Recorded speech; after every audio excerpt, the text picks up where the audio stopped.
So we've just covered single pad triggers, but what if we wanted to throw two of the same technique? Now we could go like so. For example, if we with the jab, we could flash up the jab, and we could flash up the head. So he throws two of the same. But I prefer to actually give him a visual stimulus, a trigger that he realizes, now I need to throw two of the same technique. And the way I do that is I double up the pad for the boxing punches. So how this looks.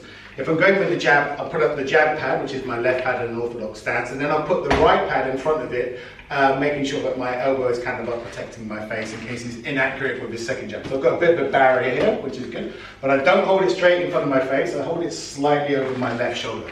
So it's the left jab I want him to throw, so I hold it with my left shoulder.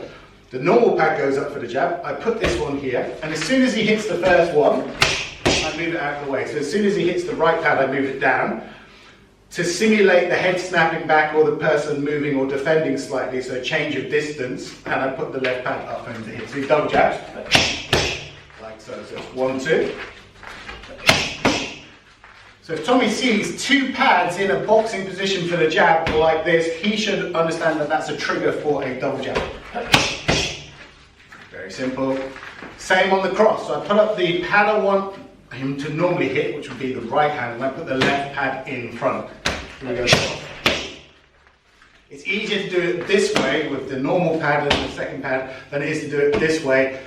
Reason being, and this one I've got the right pad in front and the left pad behind. When he hits the first one, it's fine. When he hits the second one, this pad flies into your own face and it hurts your shoulder as it hits you. So you want to go with the normal pad you'd hold up first, and then put the other pad in front of it, a split second later.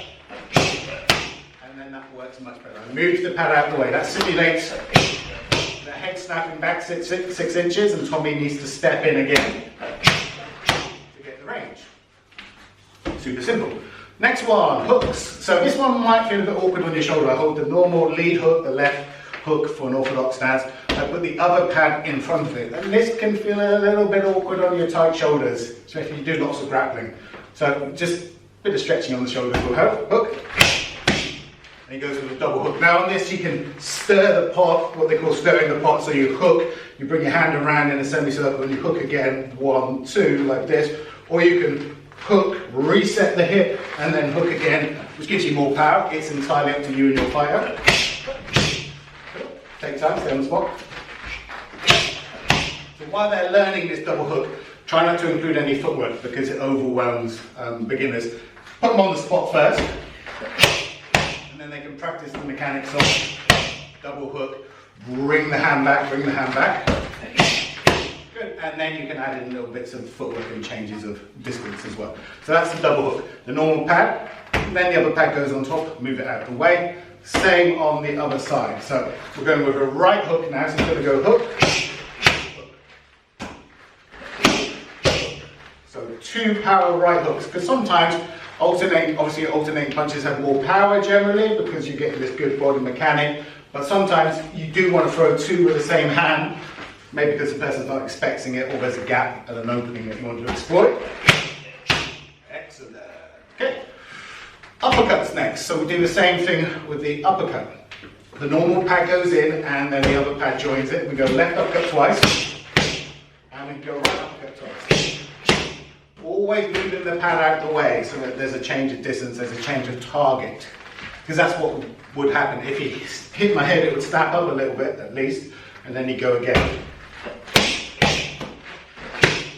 So with uppercuts, I'm a big fan of driving the elbow towards center line to align your 2 biggest knuckles with the target, because otherwise a lot of people uppercut like this on the 45, which works, but you're going to hit with the 2 smallest knuckles. If you can drive your elbow underneath into center line, 1, it brings your shoulder up closer to your face to protect your jaw, and 2, the 2 biggest knuckles hit, which is what we want for every shot. Drive that elbow to center line, left go, up, and then right. Thinking about going towards center line with your uppercuts.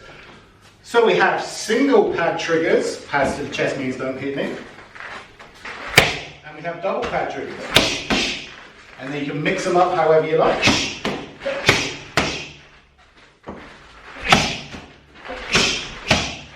And now you can start building up little combinations. So We've gone single pad trigger, which is, you know, perfect for beginners. Isolate and make it immobile, so isolate the single pads and no footwork. Then we start to go into double pad triggers, throwing the same technique twice. This trigger means that any time during pad work, no matter what style or system we're doing, if Tommy sees 2 pads upstairs, it's going to mean 2 of the same technique.